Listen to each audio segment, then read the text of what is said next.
Your place is in the trash. That was the message my daughter left for me. I stood there, 70 years old, with the freezing Seattle rain soaking through my coat, staring at those 6 words scrawled in black marker on a neon yellow sticky note. The note was plastered onto my vintage leather suitcase, which was currently sitting in a mud puddle in the middle of the driveway. My daughter Madison thought she had thrown me away like yesterday's garbage. She thought she had stripped me of my dignity, my home, and my legacy. She thought I was just a useless, senile old man who would crawl away and die in the dark. She was wrong.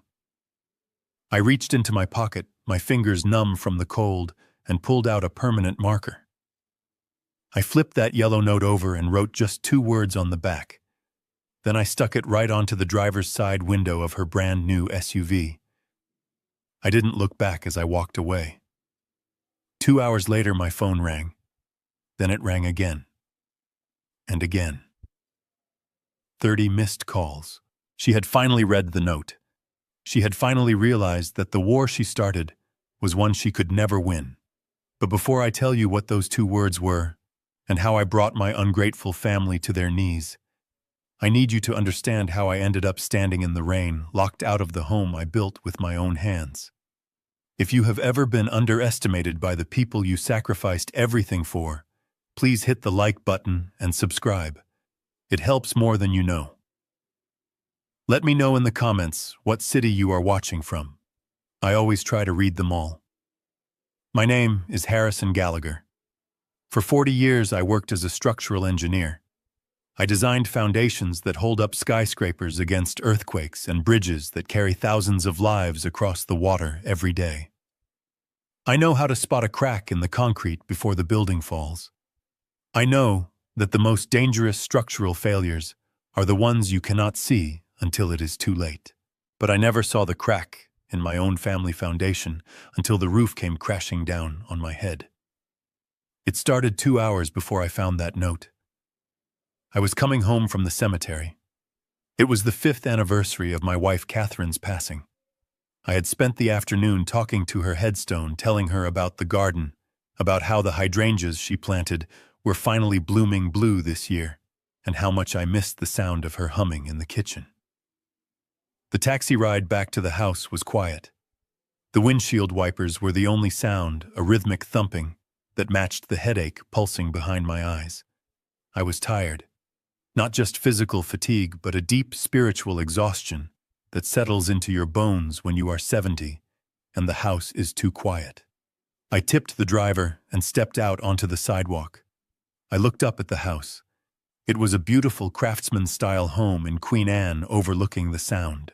Catherine and I had bought the land 30 years ago when it was just dirt and weeds. We built it beam by beam. Every shingle, every window frame, every floorboard held a memory. I just wanted to go inside, pour a glass of scotch, sit in my leather armchair, and close my eyes. I walked up the porch steps, shaking off my umbrella. I reached for my keys, the brass ones Catherine gave me for my 60th birthday. I slid the key into the deadbolt. It didn't turn. I frowned, pulling it out and wiping it on my coat. Maybe it was the rain. Maybe my hand was shaking more than I realized. I tried again. I jiggled it. I pushed it. Nothing. The key wouldn't turn. It felt like the wrong key, but that was impossible. This was my house. This was the same lock I had installed myself 10 years ago. Then I heard the click, but it didn't come from my key. It came from the other side of the door. The deadbolt slid back and the heavy oak door swung open. I expected to see Madison. I expected her to ask why I was struggling with the door. Instead, I saw Brad, my son-in-law. He was leaning against the doorframe, looking entirely too comfortable. He was wearing a cashmere sweater that cost more than my first car, and he had a crystal tumbler of whiskey in his hand. My whiskey. The 18-year-old single malt I was saving for a special occasion. "Brad," I said, confused. "The lock is jamming. I think the mechanism is rusted. I need to get my toolkit from the garage." Brad didn't move. He didn't step aside to let me in. He just took a slow sip of my whiskey, the ice clinking against the glass, and smiled. It wasn't a warm smile. It was the kind of smile a shark gives you before it takes a bite. "The lock isn't rusted," Harrison Brad said. His voice was smooth, oily. "We changed it this morning while you were visiting the boneyard." I blinked, the rain dripping from the brim of my hat down my neck. "Changed it? Why would you change the locks without telling me? And why are you drinking my scotch?" Brad laughed. It was a short, sharp sound. He stepped out onto the porch, forcing me to take a step back down the stairs into the rain. He pointed a manicured finger toward the front lawn. "I haven't just changed the locks, old man. We changed the arrangement. Look." I turned my head. In my confusion, I hadn't looked at the yard. Now I saw it. To the left of the driveway, sitting in the mud, was a pile. It wasn't just trash. It was my life. My clothes were heaped in a chaotic mound. My books, my engineering journals, my collection of vintage vinyl records, all thrown haphazardly onto the wet grass. And sitting on top of the pile were my 2 suitcases. "What is this?" I asked, my voice trembling. "Is this a joke? Because I am not in the mood for jokes, Brad." "It's not a joke, Dad." The voice came from behind Brad. Madison walked out. She looked immaculate, her hair perfectly styled, her makeup flawless, contrasting sharply with my soaked, disheveled appearance. She stood next to her husband, crossing her arms over her chest. She looked at me with an expression I had never seen on her face before. It wasn't love.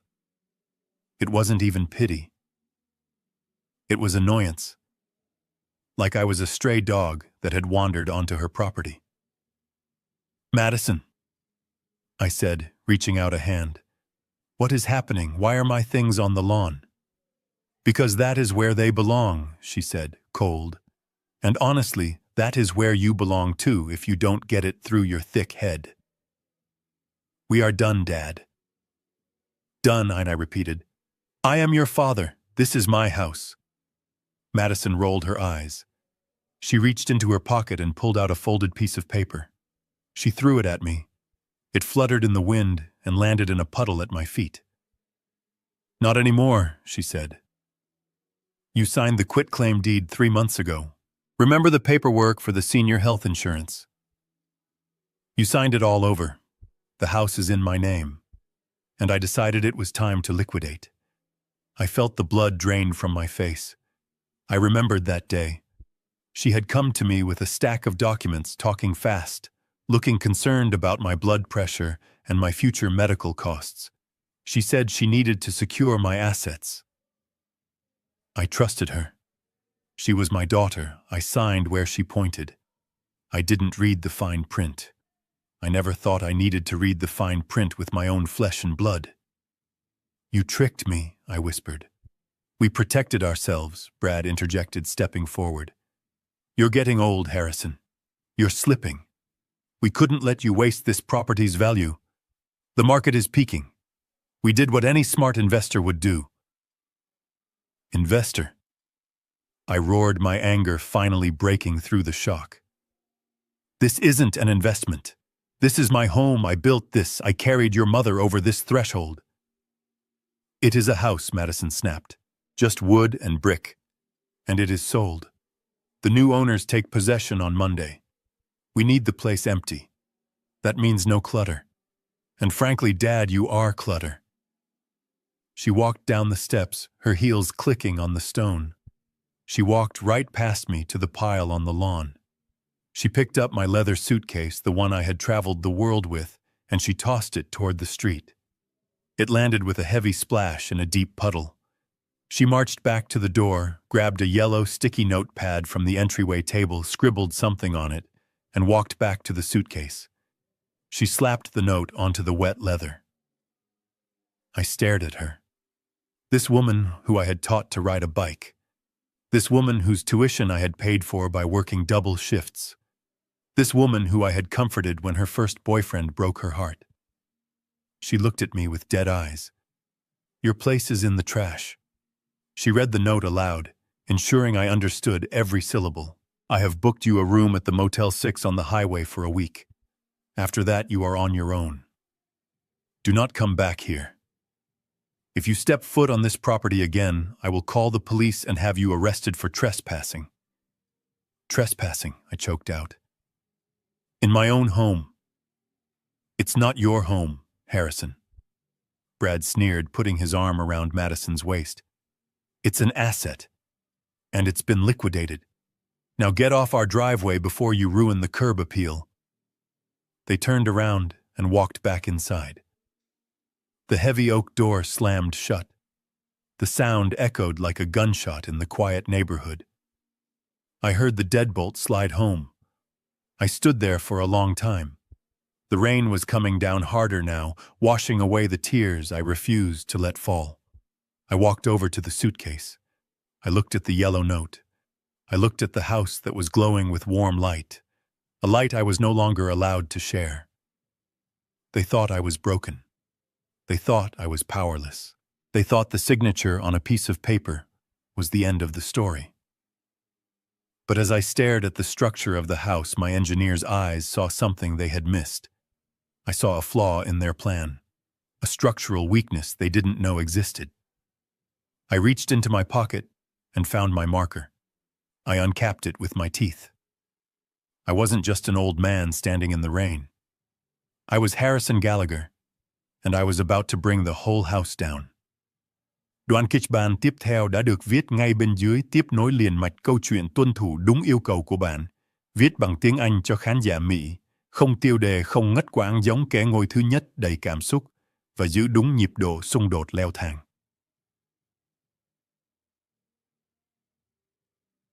I climbed into my 1998 Ford F-150.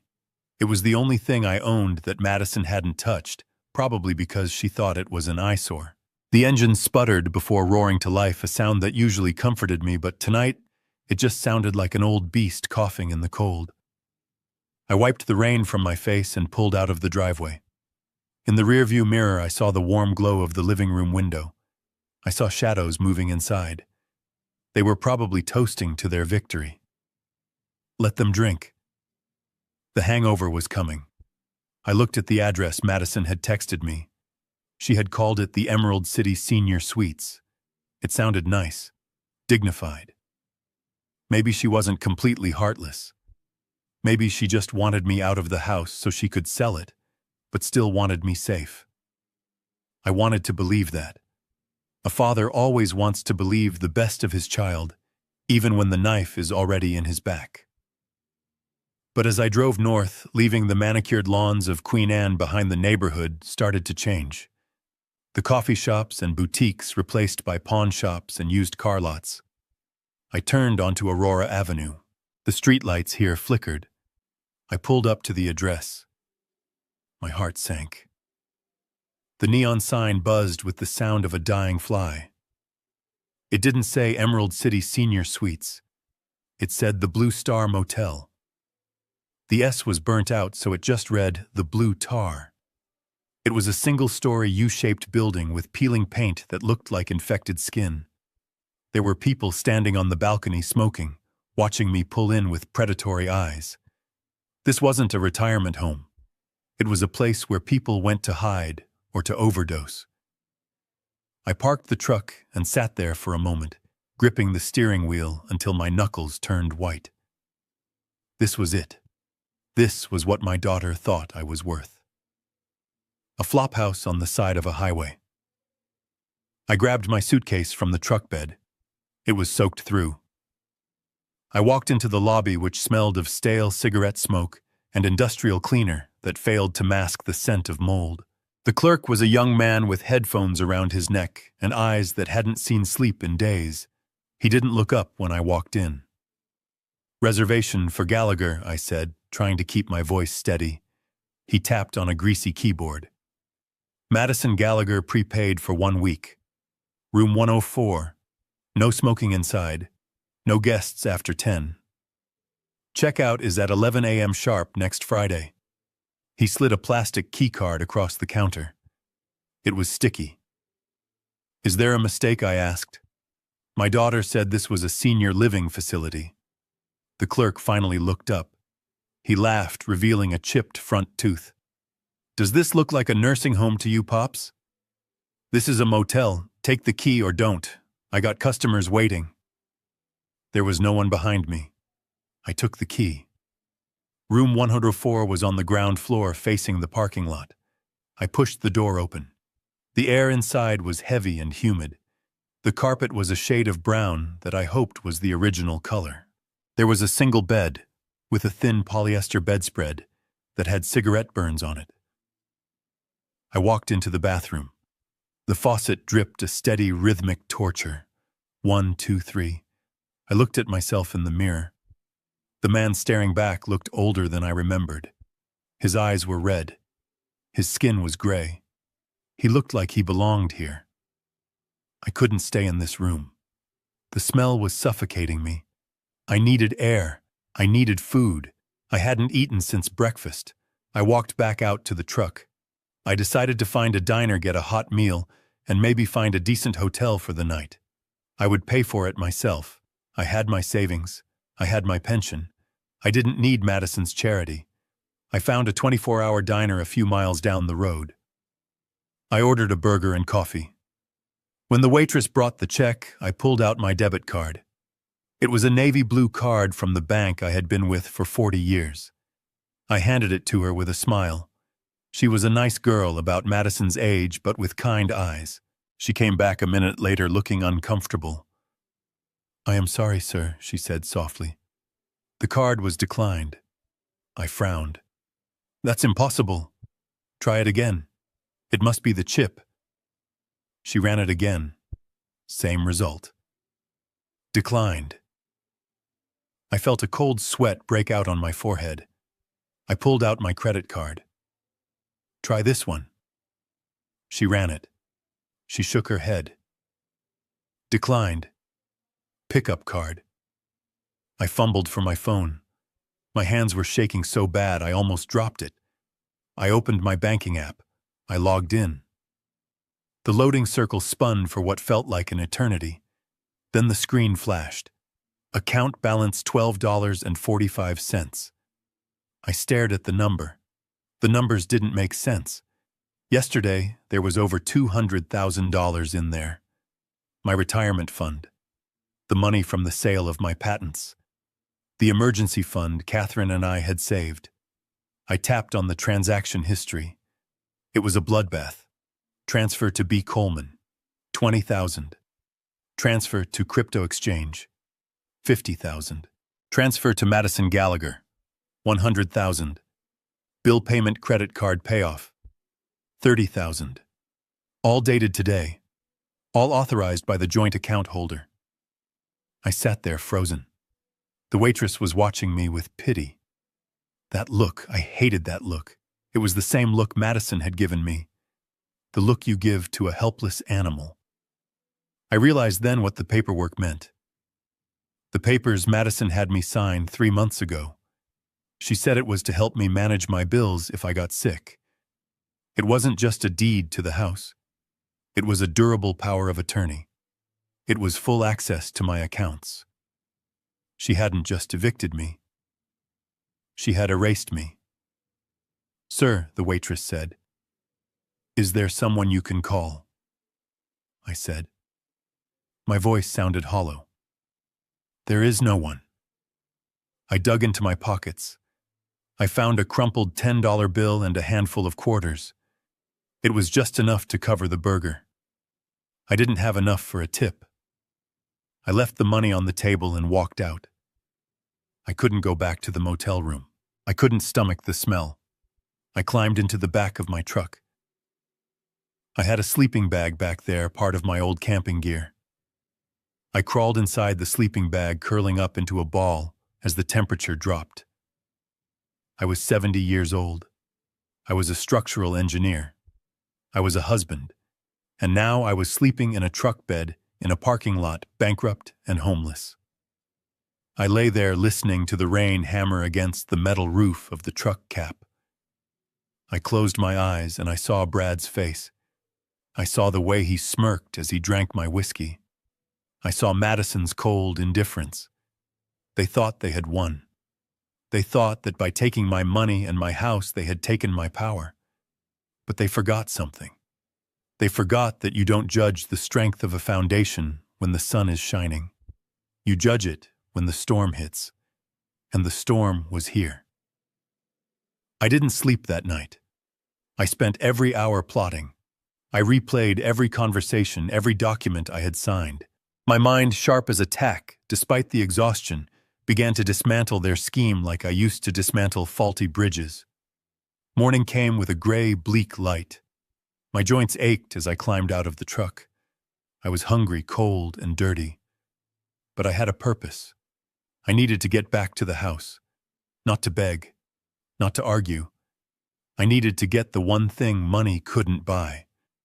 The one thing that proved I existed before they tried to delete me. Catherine's music box. It was a small wooden box with inlaid pearl that I had bought for her in Vienna on our honeymoon. It played Clair de Lune. It was sitting on the mantelpiece in the living room. If they were selling the house, they would throw it away. To them, it was just old junk. To me, it was her soul. I used the last of my gas to drive back to Queen Anne. I parked 2 blocks away so they wouldn't see the truck. I walked through the alleyway approaching the house from the back. I knew the code to the garage keypad. I had installed it. I prayed they hadn't changed that too. I punched in the numbers. 1, 9, 7, 4. Our wedding year. The keypad beeped green. The heavy door groaned and began to roll up. Thank God for Brad's laziness. He had changed the front door lock to keep me out, but he hadn't bothered to reset the garage code because he probably never used it. I slipped under the door before it was fully open and hit the button to close it. I was in. The garage was empty except for a few boxes marked trash. I didn't look in them. I moved to the door connecting the garage to the kitchen. It was unlocked. I stepped into the kitchen. It was silent. The house smelled different. It smelled of cleaning chemicals and emptiness. The warmth was gone. I crept into the living room. There it was. The music box. It was still on the mantel right where Catherine had left it. I felt a lump in my throat. I reached for it, my hands trembling. Well, look who the cat dragged in. I spun around. Brad was standing at the top of the stairs. He was wearing a silk robe holding a cup of coffee. He didn't look surprised. He looked amused. I told you, Harrison, he said, walking down the stairs slowly. If you come back, I call the cops. I just want this, I said, clutching the music box to my chest. That's all. I will leave. Brad reached the bottom of the stairs. He walked over to me. He was taller than me, younger, stronger. He reached out and grabbed the box from my hands. Hey! I shouted, trying to grab it back. He shoved me. It was a casual shove, but I was weak from hunger and lack of sleep. I stumbled back and fell onto the hardwood floor. My hip hit the ground hard. Pain shot up my spine. Brad looked at the box in his hands. He turned it over. Vienna. Nice. Probably worth a few bucks at a pawn shop. It's not for sale, I gritted out, trying to stand up. Give it to me. Brad smiled. He held the box out as if offering it to me. I reached for it. Then he opened his hand. The box fell. It hit the floor with a sickening crunch. The wood splintered. The delicate mechanism inside shattered. A spring bounced across the floor with a pathetic ping. Oops, Brad said. Butterfingers. I stared at the broken pieces of my wife's memory. The music was dead. You are garbage, Harrison, Brad said, stepping over the wreckage. Just like this box. Broken. Old. Worthless. Now get out before I decide to drag you out. I didn't attack him. I wanted to. I wanted to tear him apart. But I knew I couldn't win a physical fight. Not now. Not like this. I slowly pushed myself up. I didn't say a word. I knelt down and picked up a single shard of the pearl inlay. It was sharp. It cut into my palm, but I didn't feel the pain. I felt the focus. I looked at the trash can near the kitchen island. Brad had thrown some papers in there earlier. I could see the edges of them. As I walked past the trash can toward the back door, I stumbled on purpose. I reached out to steady myself on the can, and in one fluid motion, I grabbed a handful of the crumpled papers. I walked out the back door. I didn't look back at Brad. I didn't look back at the broken music box. I walked back to my truck in the alley. I sat in the driver's seat and smoothed out the papers I had stolen. They were torn, coffee-stained, and wrinkled, but they were legible. I pieced them together on the dashboard. It wasn't just junk mail. It was a final notice from an online gambling site. Account B. Coleman. Outstanding balance $700,000. Immediate payment required. And underneath that, another letter. A foreclosure warning on a condo in downtown Seattle that I didn't even know they owned. I started to laugh. It started as a chuckle and turned into a deep, raspy belly laugh that hurt my ribs. They didn't sell the house because I was old. They didn't steal my money because they were greedy. They did it because they were drowning. Brad was a gambler, a loser, and he had dragged my daughter down with him. They were desperate. They needed the cash from the house sale to pay off the sharks before Monday. That meant they were on a deadline. That meant they were vulnerable. I looked at the house one last time. They broke my music box. They broke my heart. But they just handed me the blueprint to their destruction. I started the truck. I wasn't going back to the motel. I had one stop to make. I needed to see a man about a land lease. I needed Bennett. I climbed into my 1998 Ford F-150, the one vehicle Madison hadn't bothered to sell because she considered it an eyesore. The engine sputtered before roaring to life, a sound that usually comforted me with its reliability. But tonight, it just sounded like an old beast coughing in the cold, damp air. I wiped the rain from my face with my sleeve and pulled out of the driveway, my hands gripping the steering wheel so tight my knuckles turned white. In the rearview mirror, I saw the warm golden glow of the living room window. I saw shadows moving inside.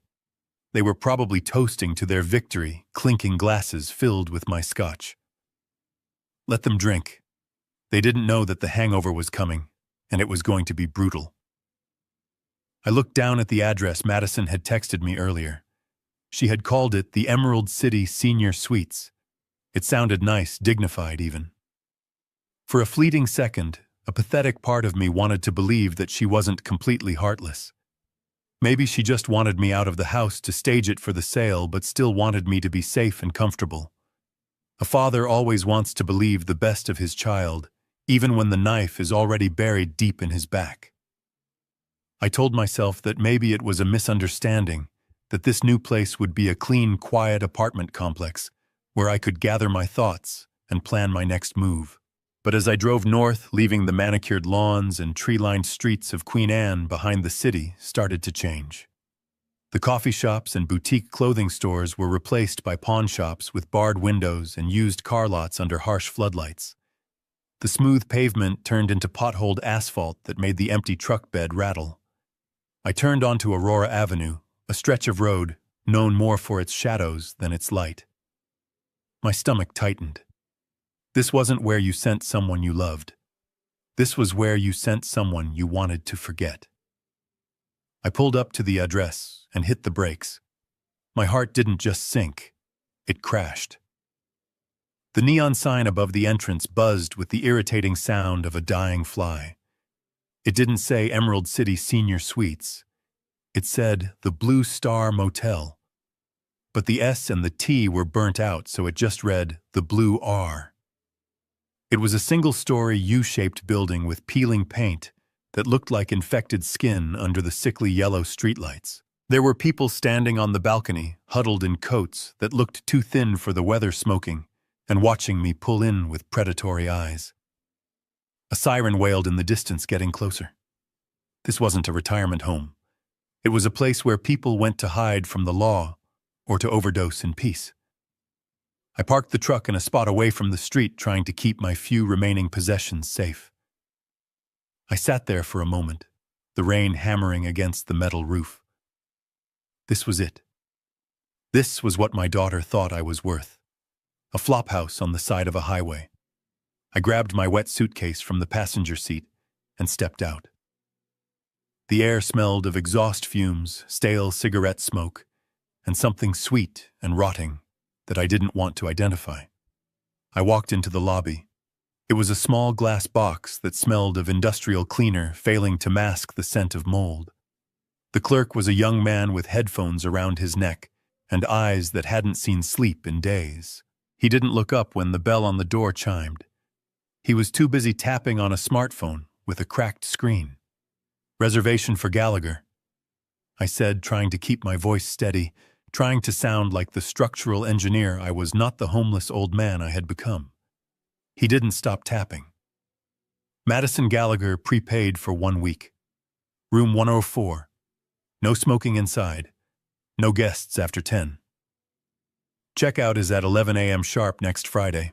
If you lose the key, it is $50. He finally looked up, sliding a plastic key card across the scratched counter. It was sticky to the touch. He looked me up and down, his eyes lingering on my wet coat and the expensive suitcase. He smirked, revealing a chipped front tooth. "Does this look like a nursing home to you, Pops?" he asked, seeing the confusion on my face. "This is a motel. Take the key or don't. I got customers waiting." There was no one behind me. I took the key. It felt heavy in my hand, like a sentence. Room 104 was on the ground floor facing the parking lot. I walked along the walkway, stepping over puddles and avoiding eye contact, with a couple arguing loudly in room 102. I pushed the door to 104 open. The air inside was heavy, humid, and stagnant. The carpet was a shade of brown that I hoped was the original color, but the dark stains near the bed suggested otherwise. There was a single bed with a thin polyester bedspread that had cigarette burns on it, little black craters in the cheap fabric. I walked into the bathroom. The faucet dripped a steady, rhythmic torture. 1, 2, 3. I looked at myself in the mirror. The glass was cracked in the corner. The man staring back looked older than I remembered. His eyes were red. His skin was gray. He looked like he belonged here. I felt a wave of nausea. I couldn't stay in this filth. My instinct was to leave, to find a hotel, any hotel. But then I remembered the look in Madison's eyes. She wanted me to break. She wanted me to crumble so she could justify what she had done. If I let this room defeat me, I was proving her right.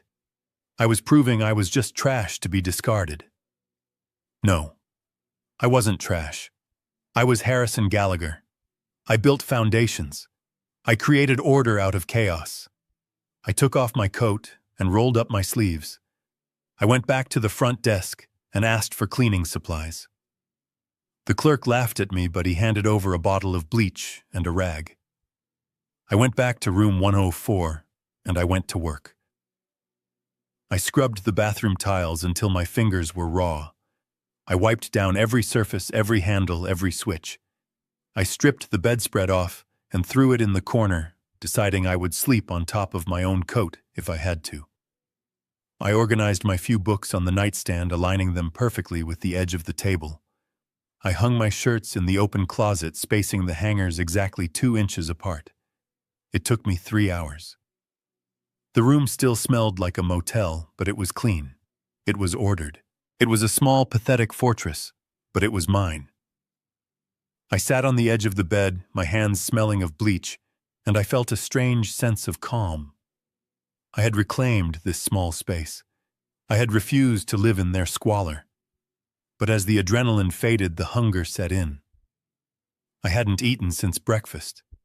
My stomach growled a hollow, painful sound. I realized I needed food. I needed fuel if I was going to fight this war. I grabbed my wallet and walked out to the truck. I found a 24-hour diner a few miles down the road. It was bright and noisy, smelling of bacon and coffee. I sat in a booth and ordered a burger and black coffee. When the food came, I ate it slowly, savoring every bite. I felt human again. When the waitress brought the check, I pulled out my debit card. It was a navy blue card from the bank I had been with for 40 years. I handed it to her with a polite smile. She was a nice girl about Madison's age, but with kind eyes that didn't hide secrets. She walked to the register. I watched her run the card. She frowned. She ran it again. She looked at the card, then wiped the strip on her apron and tried a third time. She walked back to the table, looking uncomfortable. "I am sorry, sir," she said softly, keeping her voice low so the other customers wouldn't hear. The card was declined. I frowned. "That is impossible. I have over $200,000 in that account." "Try it again. It must be the chip reader." She shook her head. "It says insufficient funds, sir. Do you have another card?" I felt a cold sweat break out on my forehead. I pulled out my credit card. The one with the $20,000 limit. "Try this one." She took it. She came back 30 seconds later. Her face was pale. "Declined," she whispered. "Pickup card." The bank ordered us to confiscate it. I sat there frozen. The noise of the diner faded away. All I could hear was the blood rushing in my ears.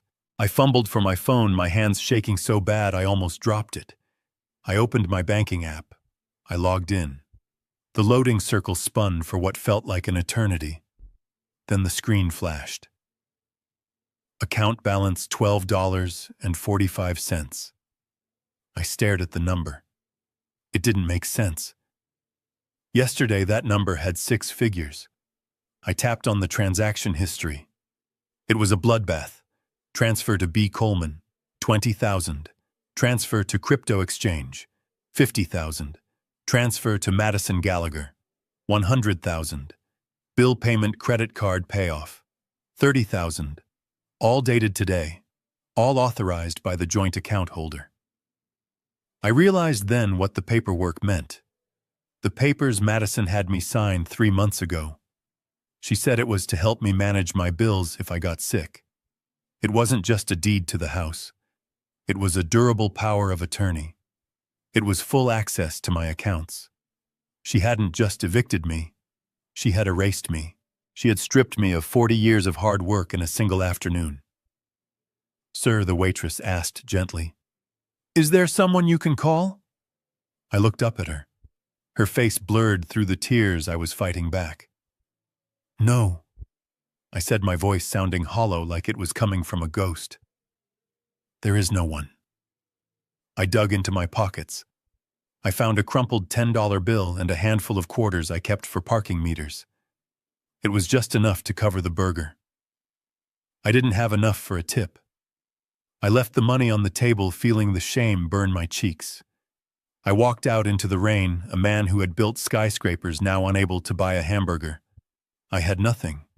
No home, no money, no family. But as I stood in the rain, clutching my phone, the shame began to harden into something else. Something colder. Something stronger than concrete. They had taken my money. They had taken my house. But they had made a fatal mistake. They left me with nothing to lose. And a man with nothing to lose is the most dangerous man in the world. I sat in the cab of my truck, the rain drumming a relentless rhythm on the metal roof. It was the only sound in the world, drowning out the distant hum of the highway and the chaotic noise of my own thoughts.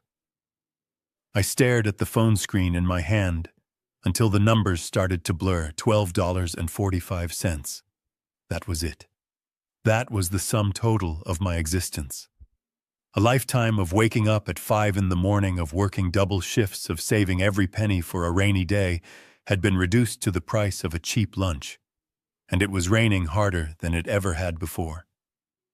I couldn't tear my eyes away from the screen. I needed to see it again. I needed to understand the anatomy of the betrayal. In the diner, it had been a shock, a physical blow to the chest. Now, in the cold silence of the truck, it was a forensic examination. I scrolled down the transaction history, my thumb hovering over the red numbers that marked the exit of my life's work. There it was, glaring at me in black and white. A transfer of $50,000 to a platform called Crypto King. I didn't even know what that was. I barely knew how to use the banking app on my phone. But Brad knew. Brad, with his slicked-back hair and his get-rich-quick schemes, he knew exactly how to navigate the digital underworld. I could imagine him sitting in my living room, maybe drinking my coffee, tapping away on his tablet, gambling away my security on invisible coins that didn't exist. I scrolled further. Another transfer. $20,000 to a debt collection agency I had never heard of. Then the big ones. $100,000 transferred directly to an account ending in 4092. Madison's personal account. The account I had helped her open when she went to college. The account I used to deposit her allowance into so she could buy books and pizza. Now the flow had reversed, but without my permission. She hadn't just taken the money, she had siphoned it. She had drained me dry with the clinical precision of a surgeon removing a tumor. I felt a wave of nausea roll through me, but this time it wasn't just emotional. It was physical. A sharp cramping pain in the center of my stomach. I realized I hadn't eaten anything since a piece of toast at breakfast, and that felt like a lifetime ago. I had walked out of that diner, leaving my last $10 on the table, too proud to beg, too ashamed to admit I couldn't afford a tip. Now the adrenaline was fading, and the primal gnawing hunger was taking its place.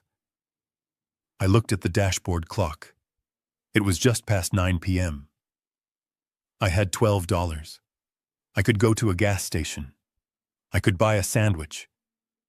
But then I had no gas in the tank. The needle was hovering dangerously close to the empty line. If I bought food, I couldn't drive. If I bought gas, I would starve. And tomorrow? What about tomorrow night? I didn't have enough for another night at the motel. I was trapped in a mathematical equation that had no solution. Desperation is a strange thing. It makes you do things you never thought you would do. It makes you lower your standards until they are lying in the dirt. I leaned over and popped open the glove compartment. It was a mess of old receipts, tire pressure gauges, and maps that were 20 years out of date. I dug through the clutter, my hand searching for anything that might be edible. I found a pack of gum that was hard as a rock. I found a half-empty roll of mints that were covered in lint.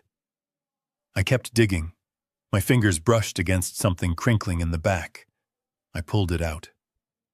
It was a package of peanut butter sandwich crackers. The bright orange plastic was faded. I looked at the expiration date. They had expired 8 months ago. I remembered buying these. I had bought them on a road trip to the coast last summer, thinking I might get hungry on the drive. I had thrown them in there and forgotten about them. Now they were a lifeline. I tore the package open. The crackers were stale, crumbling into dust as I lifted them to my mouth. The peanut butter had turned into a hard, dry paste. But I didn't care. I shoved them into my mouth, chewing frantically, trying to trick my stomach into thinking it was a meal. They tasted like cardboard and old oil. I choked them down, swallowing dry without even a bottle of water to wash them down. As I ate the last cracker, licking the orange dust from my fingers, I caught a glimpse of myself in the rearview mirror. My eyes were hollow. My hair was matted with rain. I looked like a wild animal scavenging for scraps. Is this who I was now? Harrison Gallagher, the man who had designed the structural integrity of the city library, eating expired crackers in a cold truck, hiding from the world. A tear escaped, hot and angry, tracking through the grime on my cheek. I wiped it away furiously. I wouldn't cry for them. I wouldn't give them that satisfaction. Just as the silence began to settle back in, my phone buzzed in my lap. It vibrated against my leg like a warning. I picked it up, thinking maybe, just maybe, it was a mistake. Maybe the bank had flagged the transactions as fraud. Maybe they were calling to say they had frozen the accounts and were returning my money. Hope is a dangerous thing. It rises up even when you are drowning. I unlocked the screen. It wasn't a call. It was a notification from the banking app. A secure message. I tapped it open. The text was short, professional, and final. Notification of account closure. Dear customer, per the request of the joint account holder, Madison Gallagher, the checking account, ending in 883, has been officially closed. Any remaining balance has been issued via cashier's check to the primary address on file. Thank you for banking with us. I read it twice. Then I read it again. Closed. It wasn't just empty. It was gone. She hadn't just taken the money. She had burned the bridge so I couldn't even try to cross back. She had closed the account to ensure that even if I deposited a pension check, even if I found $1 on the street, I couldn't use that bank anymore. She had cut the cord. And the check, the remaining balance of $12.45.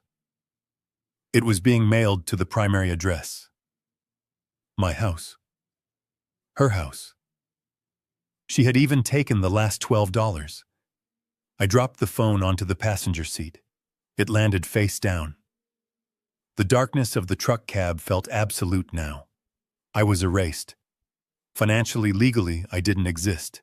I was a ghost, haunting a Ford F-150. I leaned my head back against the headrest and closed my eyes.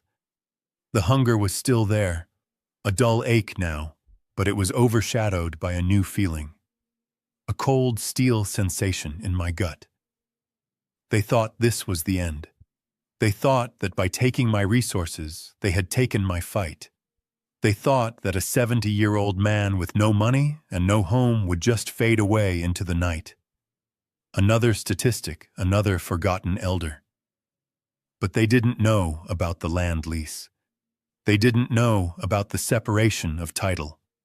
And they certainly didn't know that hunger doesn't just make you weak. It makes you focused. It sharpens your senses. It wakes up the predator that has been sleeping inside you for years of comfort. I wasn't just hungry for food anymore. I was starving for justice. And as I sat there in the dark, listening to the rain, I knew one thing for sure. I was going to get fed. And they were going to be the ones to pay the bill. The sun came up gray and unforgiving. I had spent the night curled in the bed of my truck, wrapping my coat tight against a dampness that seemed to seep right into the marrow of my bones. My stomach was a knotted fist of hunger, aching from the lack of food, but as I sat up and rubbed the fog from my eyes, I realized that the hunger was secondary. There was an emptiness inside me that was far more dangerous than starvation. It was the void where my dignity used to be. I watched the house from down the street. It sat on the hill like a fortress I had built for an enemy. At 8:30 in the morning, the garage door opened. Madison's white SUV backed out. She was probably heading to meet with the real estate agents, or perhaps to spend more of the money she had stolen from me. I waited until her taillights disappeared around the curve of the neighborhood. Then I waited 10 more minutes just to be sure. I turned the key in the ignition. The truck grumbled, but started. I didn't drive up the driveway. I parked in the alleyway behind the property, a narrow service road that the garbage trucks used. My heart was hammering against my ribs, a frantic rhythm that made my hands shake on the steering wheel. I wasn't a thief. I was the owner of this house. But today I had to break into my own life. I walked to the small side door of the detached garage. It was a door I had installed myself 20 years ago, reinforced steel with a keypad entry I had wired personally. Madison and Brad never used this door. They probably didn't even know the code. They were people of remote controls and automatic sensors.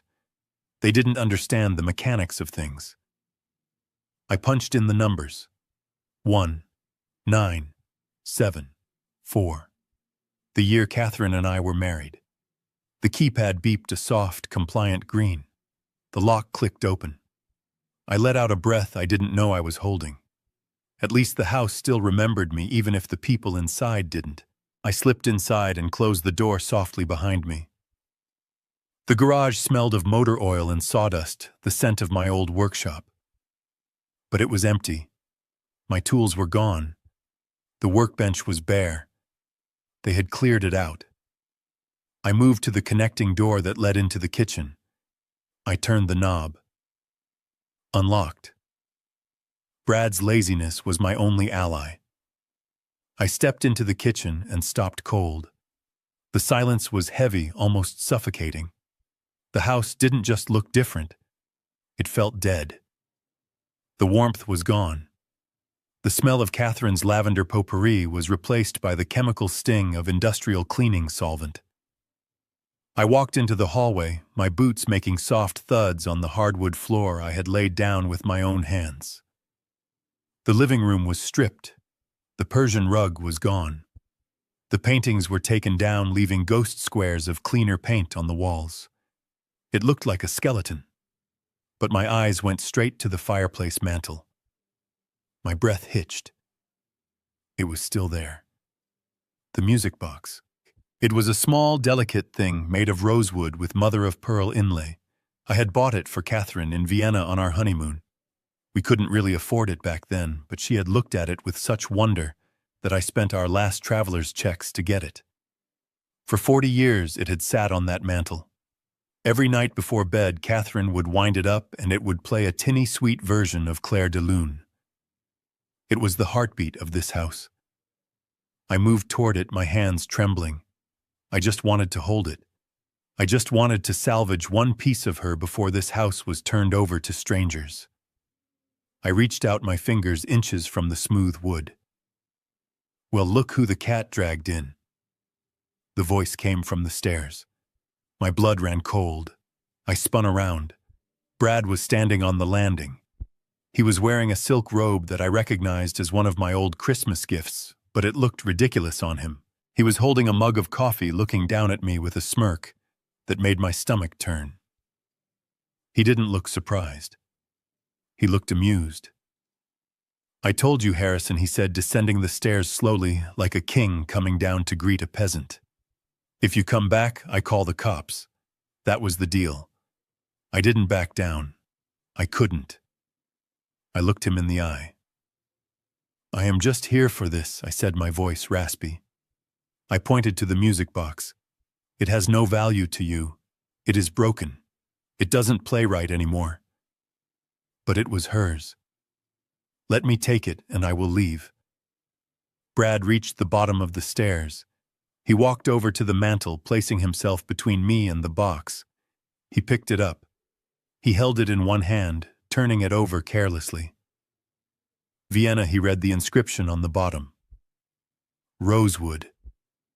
You know, I Googled this. These vintage boxes can fetch a couple $100 on eBay. Not a fortune, but enough for a nice dinner. "It is not for sale," I said, stepping forward. "It is mine. Give it to me, Brad." He laughed. It was a dry, hollow sound. "Everything in this house is ours now, old man. You signed the papers. That means the furniture, the fixtures, and the trash. And this is just old junk." He tossed the box into the air and caught it. My heart lurched in my chest. "Please," I whispered. The word tasted like ash in my mouth. I hate begging. But for Catherine, I would beg. "Please, just let me have it." Brad looked at me. For a second, I thought I saw a flicker of humanity in his eyes. But then he smiled, and the cruelty of it was breathtaking. "You know what, Harrison, you are right. It is junk. We were just going to throw it in the dumpster anyway." "Then give it to me," I said, reaching out my hand. Brad held the box out. I took a step closer, relief washing over me. My fingertips brushed the wood, and then he pulled it back. "Oops," he said. He opened his hand. He didn't toss it. He just let gravity take it. Time seemed to slow down. I watched the box fall. I lunged for it, my old knees screaming as I threw myself toward the floor. But I was too slow. The box hit the hardwood. There was a sickening crunch. The delicate rosewood shattered. The internal mechanism, the brass drum and the comb that held the music, sprang apart with a dissonant ping. The lid snapped off. Pieces of pearl inlay scattered across the floor like broken teeth. I fell to my knees. I stared at the wreckage. The song was dead. The last voice of my wife was silenced. I looked up at Brad. He was sipping his coffee, looking at the mess with mild annoyance. "Look at that," he said. "Butterfingers. Now you have made a mess on the clean floor." Something inside me snapped. It wasn't a loud snap. It was quiet. It was the sound of a cable finally giving way under too much tension. I tried to stand up. I wanted to grab him by the throat. I wanted to squeeze the life out of him. I lunged at him, but I was 70 years old. I was starving. I was weak. Brad was 35 and full of adrenaline. He didn't even spill his coffee. He just stepped back and shoved me hard in the chest. I flew backward. My hip hit the floor with a bone-jarring thud.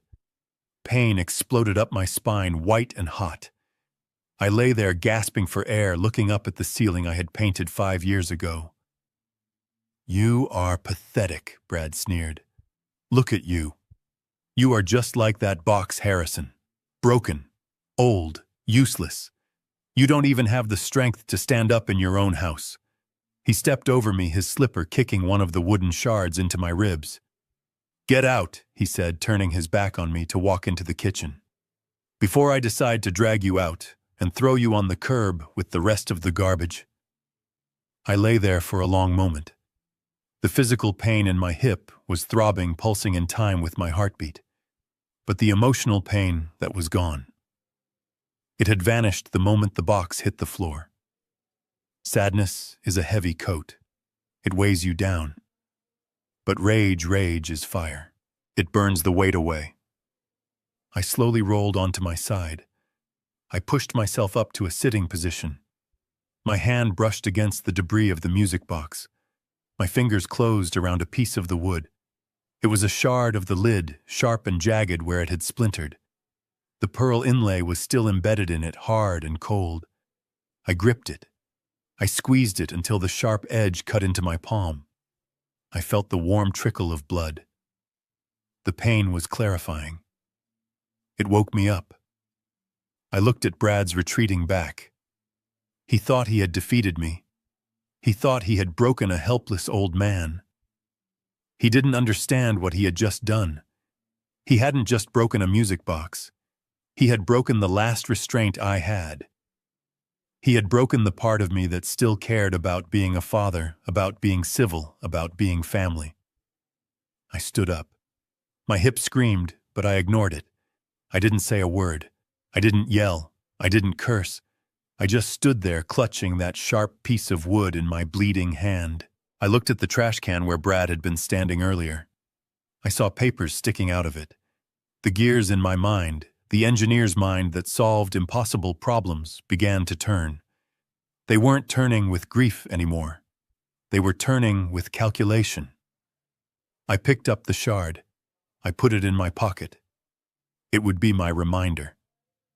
Brad shouted from the kitchen. "I am calling the police in 2 minutes." I didn't answer. I turned and walked toward the back door. But as I passed a mirror in the hallway, I caught a glimpse of my reflection. The man in the glass didn't look tired anymore. He didn't look sad. His eyes were cold. They were dead calm. They were the eyes of a man who was about to bring the whole structure down.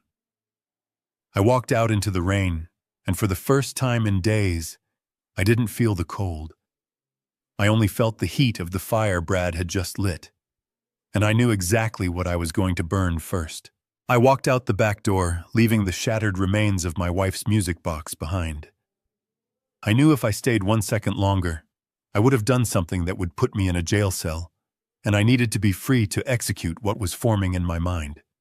As I passed the kitchen island, my eyes locked onto the stainless steel trash can. It was overflowing. Brad had been sloppy.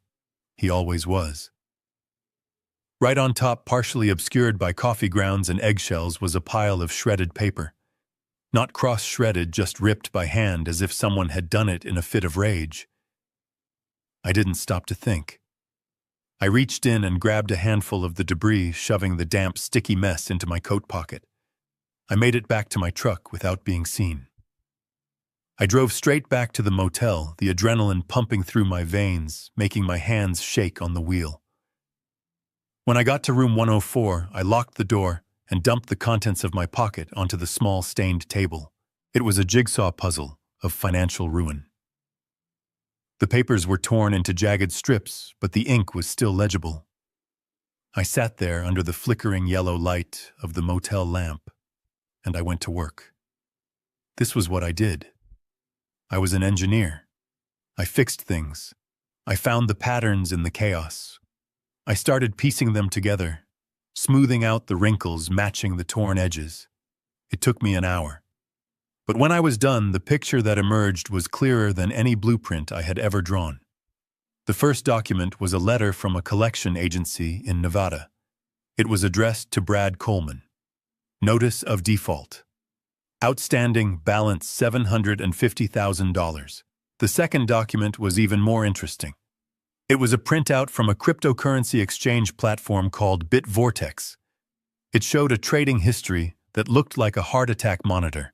A steep climb followed by a catastrophic drop. Account liquidation warning. Margin call. Immediate deposit required to avoid asset seizure. Amount due, $800,000. I sat back in the cheap plastic chair, the realization hitting me like a physical blow. $1.5 million. That was the hole they had dug. I started to laugh. It was a dry, raspy sound that bounced off the thin walls of the motel room. They hadn't kicked me out because I was old. They hadn't sold the house because they wanted to downsize or because Madison wanted a fresh start. They were drowning. Brad had gambled away everything they had, and then he had gambled away everything they didn't have. They were selling my house not to get rich, but to survive. And the date on the collection letter was the key. Payment due in full by next Friday. That explained the rush. That explained why they accepted an offer below market value. That explained why they needed me gone immediately. They were desperate. They needed the cash from the closing to hit their accounts before the sharks came to collect. If they were desperate, they were sloppy. If they were in a rush, they were making mistakes. I looked at the papers again. A smile slowly spread across my face. It wasn't a nice smile. It was the smile of a wolf that just realized the hunter is out of ammunition. They were on a 7-day clock. But so was I. I needed a plan, a precise surgical strike that would hit them exactly when they were most vulnerable. But I couldn't do it alone. I needed someone who knew the law as well as I knew concrete. I needed someone who could look at a contract and see the trapdoors. I pulled out my phone. I scrolled through my contacts until I found a number I hadn't called in 5 years. Bennett. He was the best real estate attorney in Seattle before he retired. He was cranky, cynical, and hated everyone, which made him my favorite person in the world. He was also the only man I trusted. I pressed call. It rang 4 times. "Hello," a gruff voice answered. "If this is a robocall, I hope your server farm catches fire." "Bennett," I said. "It's Harrison." There was a pause. "Harrison Gallagher. I thought you were dead. You haven't called since Catherine's funeral." "I am not dead," I said, looking at the reconstructed letters on the table. "But I am about to be resurrected. I need your help, Bennett. I am retired Harrison. I spend my days yelling at squirrels and drinking cheap wine. Find someone else. They stole my house, Bennett. Madison and her husband. They tricked me into signing a quitclaim deed, drained my accounts, and kicked me out. I am at a Motel 6 with $12 to my name." Silence on the other end. Then a heavy sigh. "I told you that girl was trouble when she was 16, didn't I? You did. And now you want me to do what? Sue them? It will take years. You'll be dead before we even get a deposition." "I don't want to sue them. I said, my voice dropping to a whisper. I want to destroy them. And I think I know how. Do you remember the subdivision we did back in 2004? The workshop expansion. There was a long silence. I could almost hear the gears turning in his brilliant, dusty mind. The land lease, Bennett asked, his voice changing. He sounded interested now. Exactly. The land lease. I heard a sound that sounded like a chair scraping against a floor. I will put a pot of coffee on, Bennett said. Get over here. And bring those papers. I hung up the phone. I looked at the shattered pieces of Brad's debt on the table. I swept them into my pocket. I stood up and grabbed my coat. I wasn't just a victim anymore. I was a man with a map, a motive, and a very short fuse. I walked out of that motel room not as a homeless old man, but as the architect of their downfall, and construction was about to begin. I pulled up to a house that looked like it had been swallowed by ivy. Bennett lived in the older part of town, in a Victorian monstrosity that was slowly losing its battle with nature. It fit him perfectly. He was a relic, a man who had practiced law when a handshake meant something, and a contract was just a formality to confirm honor. Now he spent his days yelling at the television and drinking cheap red wine that stained his teeth. I walked up the creaking porch steps and knocked. I didn't ring the bell because I knew he had disconnected it 10 years ago to stop the Girl Scouts from selling him cookies. It took 3 minutes for the door to open. Bennett stood there in a moth-eaten cardigan and slippers that had seen better decades. He looked at me with eyes that were cloudy with cataracts, but still held that sharp, terrifying intelligence that had made him the most feared real estate attorney in Seattle. Harrison, he grunted, not stepping aside. You look like hell. I thought you were dead, or in Florida, which is basically the same thing. I need your help, Bennett, I said, skipping the pleasantries. He started to close the door. No, I am retired. The sign says no solicitors. That includes old friends with sad eyes. Go away. They took my house, Bennett, I said, jamming my foot in the door. Madison and her husband. They tricked me. They took the money, they took the deed, and they kicked me out. Bennett stopped pushing the door. He looked at me, really looked at me for the first time. He saw the cheap motel clothes. He saw the exhaustion etched into my face. He sighed, a long, rattling sound in his chest. I told you she was spoiled, he said. I told you 20 years ago. But you wouldn't listen. You just wanted to give her the world. Well, looks like she took it. He opened the door wide enough for me to slip in. The house smelled of dust and old books. We walked into his study, which was a chaotic labyrinth of stacked papers and empty wine bottles. He slumped into his leather chair and pointed to a wooden stool for me. So you want to sue them, he said, pouring himself a glass without offering me one. Good luck. If you signed a quitclaim deed, you are dead in the water. It is a valid legal instrument. Unless you can prove coercion or mental incapacity, which looking at you might be a stretch, you have nothing. Go home, Harrison. Cut your losses. You are too old for a war. I am not too old, I said, my voice rising. And I am not going home because I don't have one. I am living in a motel that charges by the hour. But that is not why I am here. I reached into my pocket and pulled out the shard of wood, the piece of the music box with the pearl inlay. I placed it on the desk between us. It made a small, sharp click against the mahogany. Bennett looked at it. He frowned. What is that? It is a piece of Catherine's music box, I said quietly. The one from Vienna. The one you helped me find the repair shop for back in '95. Bennett froze. His hand hovering over his wine glass stilled. He had always had a soft spot for Catherine. I knew in the way that men know things they never speak about, that he had loved her from afar. He respected her. She was the only person who could make him laugh. What happened to it? He asked, his voice dropping an octave. Brad smashed it, I said, watching his face. He threw it on the floor because he thought it was trash. He laughed when it broke. He said Catherine's memory was just clutter. Bennett's face didn't change, but the air in the room shifted. The temperature seemed to drop 10 degrees. He slowly put his glass down. His knuckles were white. He picked up the shard of wood. He ran his thumb over the jagged edge, dangerously close to cutting himself. He laughed.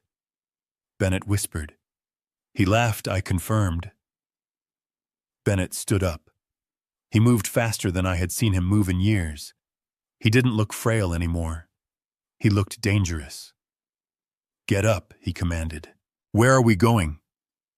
The basement, he snapped. We descended into the belly of the house. The basement was a vast, dimly lit archive of his entire career. Metal filing cabinets lined every wall, creating narrow aisles that smelled of mildew and secrets. Dust motes danced in the single beam of light from the bare bulb overhead.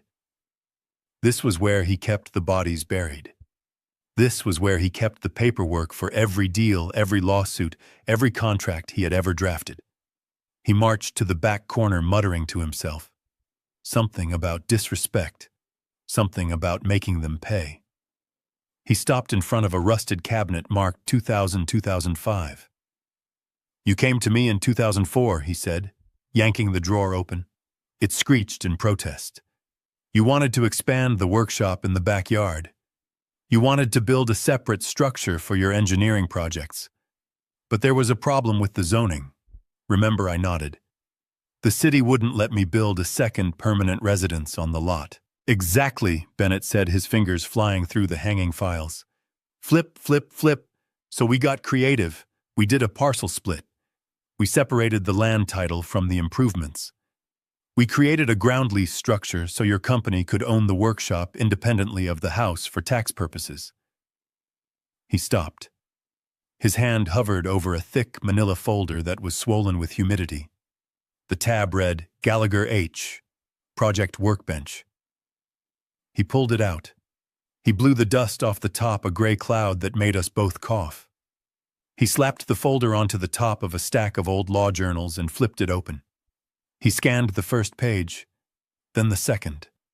A slow, terrifying grin spread across his face, revealing his wine-stained teeth. It wasn't a nice smile. It was the smile of a shark sensing blood in the water. He looked up at me, his eyes gleaming with malicious delight. Harrison, he said, tapping the yellowed paper with a long, bony finger. You are a brilliant, paranoid, wonderful son of a bitch.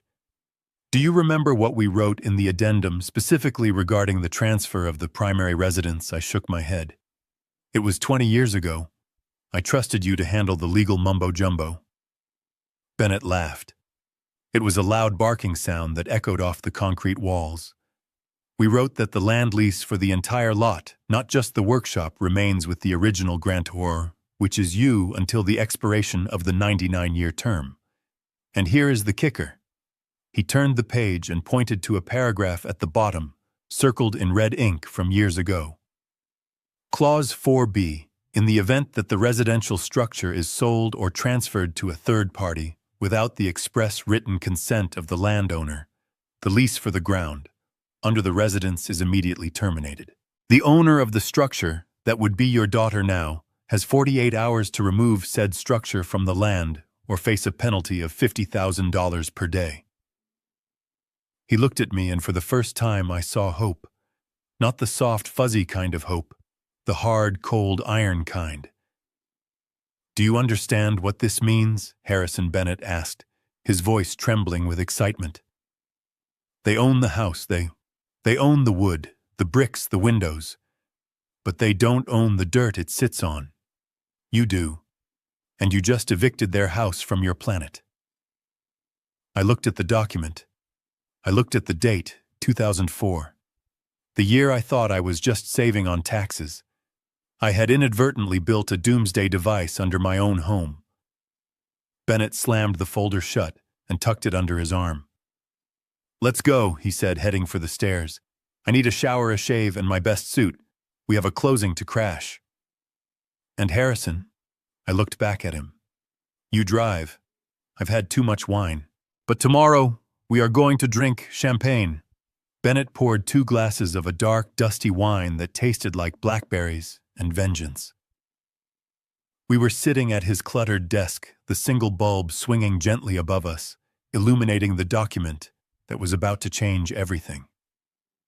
I watched him read, his eyes darting back and forth across the legal text, his lips moving silently. For a man who had claimed to be retired and done with the world, he looked remarkably alive. The dust of the basement seemed to settle around us like the fog of war clearing to reveal the battlefield. "You really don't remember this, do you?" he asked, looking over the rim of his glasses.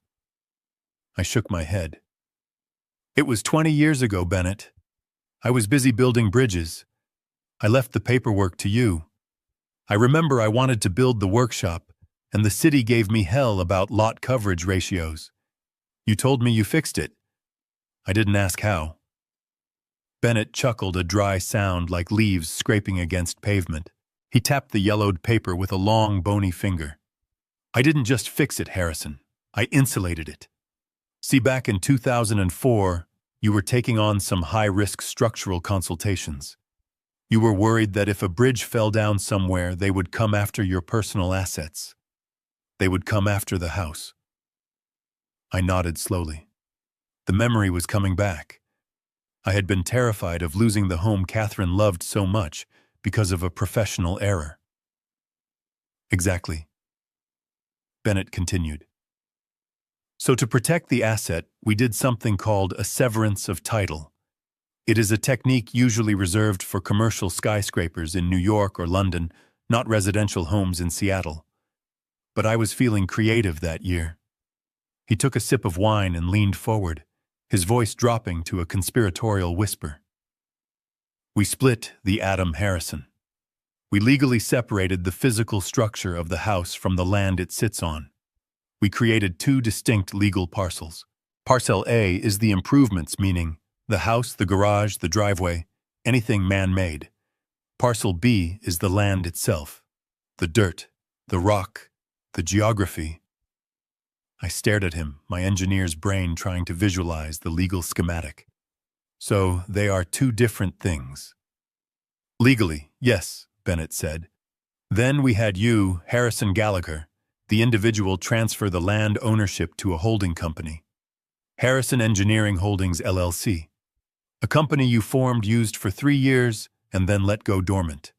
But you never dissolved it, and you never transferred the land back." He pulled another document from the file. It was a thick contract titled Ground Lease Agreement. Since the house and the land had different owners, we needed a lease. The owner of the house had to pay rent to the owner of the land. But since you were both people, we set the rent at $1 a year. It was a formality. A paper shield. I leaned back in my chair, the leather creaking. "So when Madison made me sign that quitclaim deed 3 months ago," Bennett slammed his hand on the desk, making me jump. "That is the beauty of it. The quitclaim deed she printed off the internet. It uses the standard county description for the residential address. It transfers all right, title, and interest in the improvements located at that address. She owns the house. She owns the roof she sleeps under. She owns the walls she hangs her expensive art on. But she does not own the ground. She is a tenant. And you, my friend, or rather your company, is the landlord." He flipped to the back of the lease agreement. He circled a paragraph with a red pen, pressing down so hard the tip almost tore the paper. "And this is the nuclear button," he said, his eyes gleaming. "Clause 4B, assignment and transfer. Listen to this." He cleared his throat and began to read with the dramatic flair of a Shakespearean actor. "The lessee shall not assign this lease or sell, transfer, or otherwise convey the ownership of the improvements to any third party without the prior express written consent of the lessor.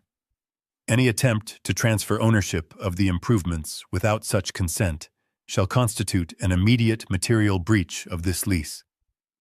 He looked up at me. "Do you know what happens when there is a material breach of a ground lease, Harrison?" I shook my head, my heart pounding in my chest. "It means the lease is terminated," Bennett said. "Instantly. It means the structure is no longer authorized to be on the land. It becomes a trespassing object. It means the landlord has the right to demand the immediate removal of the encroaching structure or to seize it as abandoned property. He sat back, looking satisfied. Madison didn't do a title search. She just assumed that because she had the deed to the house, she had the whole package. She is trying to sell a house that she has no right to keep on that land. She is selling a car that is parked in someone else's garage, and the garage owner just locked the door. I looked at the papers. I touched the signature at the bottom of the page. It was my signature from 20 years ago. I had saved myself without even knowing it. I had built a fail-safe into the very foundation of my life, a safety valve that had sat waiting for 2 decades for this exact moment. So I said, my voice steady now. If she tries to sell it to this buyer on Friday, she can't. Bennett interrupted. Well, she can try. She can sign the papers. She can take the money. But the moment she signs that bill of sale, she violates the lease. The buyer will own a house that he has to move immediately. And since you can't exactly pick up a 3,000 square foot craftsman home and put it in your pocket, the deal is dead. The title is clouded. No bank will fund the mortgage. No title company will insure it. He poured more wine into my glass. You hold the cards, Harrison. All of them. You can walk into that closing and blow the whole thing sky high. You can tell them that the rent is going up. You can tell them to move the house. You can tell them that the land is not for sale. I took a sip of the wine. It didn't taste like dust anymore. It tasted like victory. I thought about Madison's face when she threw my suitcase into the puddle. I thought about Brad smashing the music box. They had treated me like I was obsolete, like I was a structural defect in their perfect life. They forgot that the structure is nothing without the foundation. Bennett, I said, standing up, I need you to draft a notice. I want it formal. I want it terrifying. I want to serve it to them in person. Bennett smiled. I am already typing it in my head. We will cite the lease. We will cite the breach. And we will demand possession of the land. But Harrison, we have to time this perfectly. If we tell them now, they might try to find a loophole. They might try to forge your signature on a land transfer. No, I said. We wait. We wait until the very last second. We wait until they are sitting at the table, the pen hovering over the check. We wait until they think they have won. And then we pull the rug out from under them. I looked around the basement. It wasn't a dusty archive anymore. It was a command center. They sold the house, I said, feeling the weight of the words. But I am holding the ground, and on Friday the earth is going to shake. Bennett raised his glass. To the ground, he said. To the ground, I replied. I walked out of Bennett's house into the cool night air. The rain had stopped. The clouds were breaking, revealing a sliver of the moon. I wasn't going back to the motel to sleep. I had work to do. I had to find a suit. I had to look the part. I wasn't the homeless father anymore. I was the landlord, and rent was due. I sat in the cab of my truck, parked in the shadow of a Home Depot, staring at my phone as if it were a bomb I had to detonate. My hands were gripping the steering wheel, not out of fear, but out of the sheer effort it took to contain the rage boiling in my gut. I had the plan. I had the legal ammunition. But to fire the shot, I needed to be on the battlefield. I needed to get back onto that property without the police dragging me away in handcuffs. I had to become an actor. I had to play the role they had written for me. The pathetic, broken, senile old man who had lost everything. It was the hardest thing I have ever had to do. I have lifted steel beams and calculated load-bearing walls for skyscrapers, but swallowing my pride that morning felt heavier than any concrete slab. I took a deep breath, forcing my shoulders to slump, forcing the tremble into my hands. I dialed Madison's number. It rang 3 times. I imagined her looking at the screen, debating whether to answer, probably rolling her eyes at Brad across the breakfast table. "What do you want, Dad?" She answered, her voice sharp and impatient. I am meeting the staging company in 20 minutes. I don't have time for a guilt trip. I let a silence hang in the air, a long, uncomfortable pause that I knew would make her squirm. Maddie, I whispered, making my voice crack. Please, it is the motel. I can't stay there. There are bugs in the bed, and I ran out of money for food. I heard her sigh. It was a sound of annoyance, not sympathy. Dad, we went over this. The money is gone. You need to apply for state assistance. I can't keep bailing you out. I am not asking for money, I said, injecting a tone of desperate pleading into my voice. I just want to come home, not to the house. I know it is not mine anymore. I just want to stay in the potting shed in the backyard, just for a few days, until I can figure things out. I heard movement on the other end, muffled voices. She was talking to Brad. Then the phone changed hands. Listen. Harrison Brad's voice came through loud and arrogant. We are not running a homeless shelter. The new owners are coming for the final walkthrough on Friday morning. We can't have you wandering around looking like a vagrant. It ruins the aesthetic. I gripped the phone tighter, my knuckles white. I had to offer them something they couldn't resist. I had to appeal to their greed and their laziness. I know, Brad. I know, I stammered. But the garden. I drove by yesterday. The hedges are overgrown. The hydrangeas are dead. The lawn is full of weeds. If the new owners see that they might delay the closing. There was silence. I had hooked him. Brad was lazy. He wouldn't lift a finger to do yard work, and he was too cheap to hire a professional landscaper now that he was broke. I can fix it. I continued, rushing my words like a man begging for a lifeline. I will prune everything. I will mow the lawn. I will make the curb appeal perfect. I will work all day and night. Just let me sleep in the shed. Please. I will be invisible. I held my breath. This was the gamble. If he said no, I would have to break in, and that was risky. I heard him laugh. It was a cruel, satisfied sound. You really are desperate, aren't you, old man? Yes, I whispered. I am. Fine, Brad said. You can come back. But listen to me closely. You stay in the shed. You don't come into the main house. You don't talk to the neighbors. And you better make that yard look like a magazine cover. If I see one dandelion when the buyers arrive on Friday, I am calling the cops and having you thrown in a cell. Do you understand? I understand, I said. Thank you, Brad.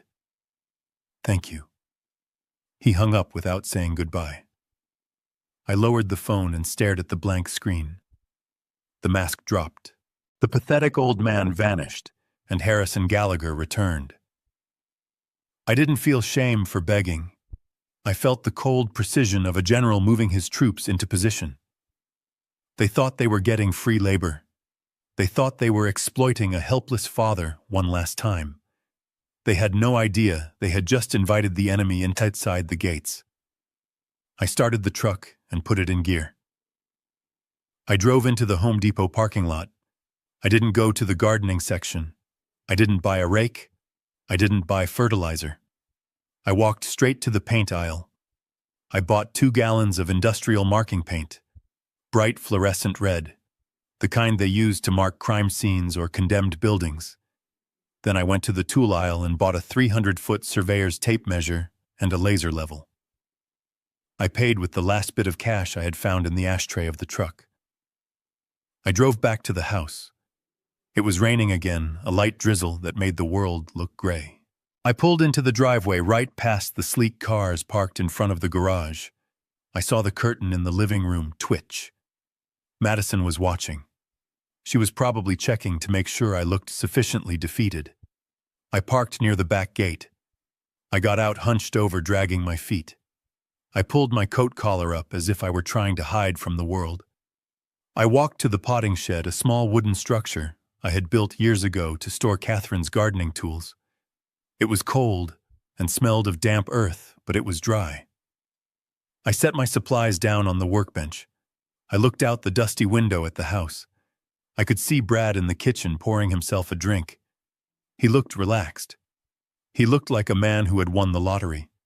He had no idea that the lottery ticket was about to explode in his face.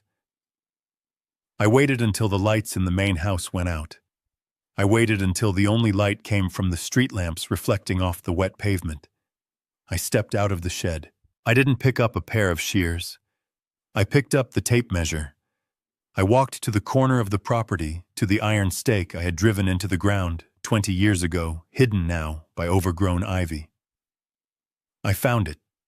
I hooked the end of the tape measure onto the metal loop. I began to walk. I walked the perimeter of the lot, moving with the steady, measured pace of an engineer. I wasn't guessing. I was verifying. I checked the coordinates against the memory of the blueprints burned into my mind. I reached the point where the house foundation met the earth. This was the line, the invisible legal wall that Bennett and I had erected 2 decades ago. I put the tape measure down. I picked up the can of red paint. I shook it. The metal ball inside rattled like the bones of the past. I knelt down in the wet grass. I wasn't there to cut the weeds. I wasn't there to plant flowers. I was there to draw a line in the sand. I pressed the nozzle. A bright, angry crimson stripe appeared on the grass. I started to paint. I painted a thick, undeniable red line that ran parallel to the house exactly 1 inch from the foundation. I painted around the flower beds. I painted across the paved walkway. I painted right up to the front porch steps. I was marking the kill zone. Brad wanted me to clean the yard for the new owners. He wanted me to show them exactly what they were buying. Well, I was going to show them. I was going to show them exactly where their property ended and where my vengeance began. I worked through the night, a shadow moving in the darkness, armed with paint and geometry. By the time the sun began to rise on Friday morning, the house was surrounded. It sat inside a red ring, isolated, cut off from the earth it stood on. I stood back and wiped the sweat from my forehead. My hands were stained red. It looked like blood. I went back to the shed and sat on a bucket watching the sun come up over the roof of the house that was no longer a home. It was Friday, the day of the sale, the day of the closing. The buyers were coming. Madison and Brad were waking up expecting a manicured lawn. They were in for a shock. The Trojan horse was in the courtyard and the soldiers were pouring out. I worked through the morning mist with the precision of a man defusing a bomb. The sun climbed higher, burning off the damp Seattle chill, but I didn't stop. I measured, I marked, and I painted. The bright red line I was drawing around the house wasn't just paint. It was a declaration of war written in the only language the law would understand: boundaries. I moved along the west side of the house, the side facing the ocean view that Madison loved to brag about. I laid the tape measure down, ensuring it was exactly 1 inch from the foundation slab. I shook the can of industrial marking paint. It hissed as I sprayed, leaving a thick, blood-red scar across the manicured green lawn. It was ugly. It was jarring. And it was perfect. By noon, I had circled 3/4 of the house. The red line was a continuous loop, a noose tightening around the neck of their fraudulent sail. I was on my knees near the front porch, carefully painting around a rose bush, when the front door flew open. Brad stormed out. He was wearing sunglasses and holding a mimosa, looking every inch the lord of the manor. But when he saw the red stripe cutting across his perfect walkway, he stopped dead. He lowered his sunglasses, his face twisting in confusion and anger. "What the hell are you doing, Harrison?" he shouted, spilling a bit of his drink. "You are supposed to be weeding, not turning the lawn into a crime scene." I didn't look up. I kept spraying, finishing the line to the edge of the stairs. I capped the can and stood up slowly, wiping my hands on my dirty trousers. I looked him in the eye, keeping my face blank, devoid of the malice burning inside me. Just being precise, Brad, I said, my voice calm and servile. You said you wanted the edging perfect for the new owners. I am marking the cut lines for the trimmer. I want to make sure I don't clip the siding or the foundation. You know how particular I am. Brad stared at the line. It was too thick, too bright to be a landscaping guide. But he didn't know about land leases. He didn't know about title severance. To him, it was just the eccentric behavior of a senile old man trying to be helpful. It looks like graffiti, he snapped.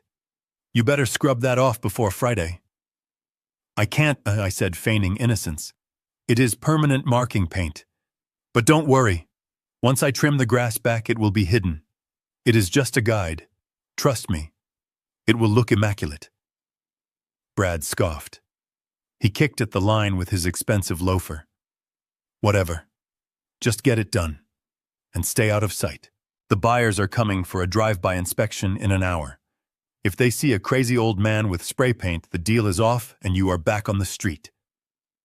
He turned and went back inside, slamming the door. I watched him go. He had walked right over the line. He had stepped from my land onto his house completely unaware that he had just crossed a border that was about to close forever. I went back to the shed and waited. An hour later, a sleek black Mercedes pulled into the driveway. It wasn't Madison's SUV. It was the buyer. Mr. Sterling. I watched through the dirty window of the shed. Sterling was a large man in a tailored suit that cost more than my truck. He got out of the car, followed by a nervous-looking real estate agent.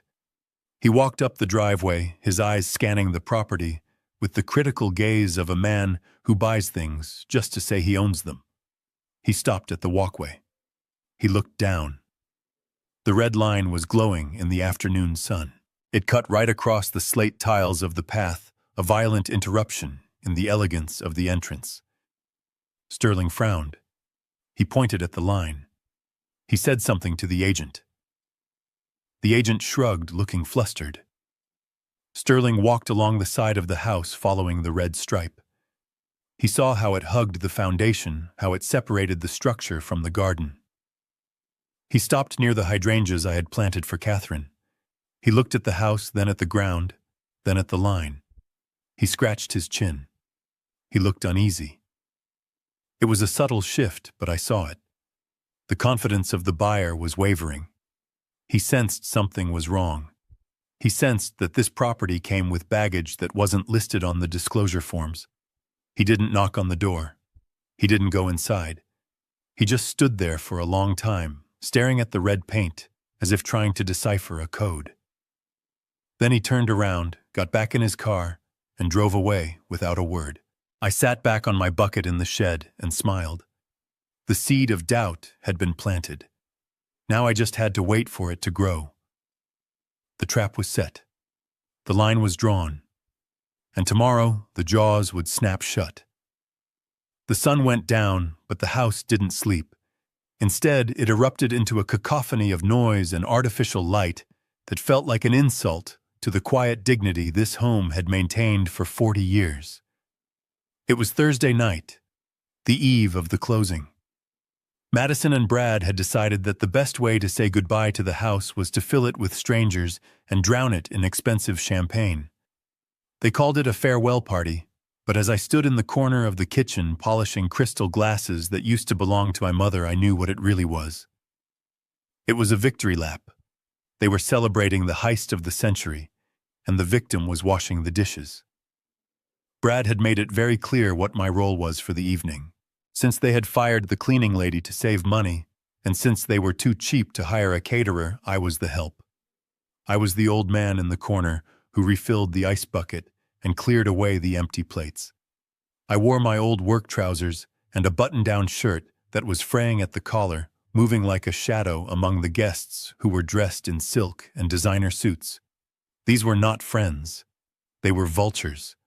They were Brad's gambling buddies who smelled of desperation and cologne, and Madison's socialite acquaintances who looked at me with a mixture of pity and disgust, if they looked at me at all. I walked into the living room with a fresh bottle of wine. The room was packed.